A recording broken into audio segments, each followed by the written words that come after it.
পোড়াডিহি কোলিয়ারির manager Sumanta মিত্রের বিবৃতি।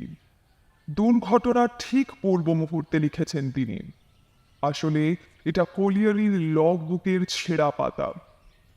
কে লিখেছেন তিনি? এই দেখুন। সুমন্ত মিত্র লিখেছেন, কয়লার স্তরের মধ্যে প্রচ্ছন্ন ছিল একটা গ্যাস পকেট। হঠাৎ তার মধ্য থেকে মিথেন গ্যাস বেরিয়ে আসতে শুরু করেছে। এই গ্যাস পকেটের অস্তিত্ব সম্বন্ধে আমি কিছুই জানতাম না। আমার জানার কথাও নয়, কারণ গ্যাস বেরিয়ে আসা শুরু না হওয়া পর্যন্ত সে যে আছে তা বোঝার উপায় নেই। ঠিক এখনই ব্লাস্টিং শুরু হবে। শর্ট ফায়ারার তার কাজ শুরু করে দিয়েছে। তাকে আটকাতে পারবো না। এখান থেকে আমি চিৎকার করলেও সে শুনতে পাবে না। কাজেই সর্বনাশ আসন্ন।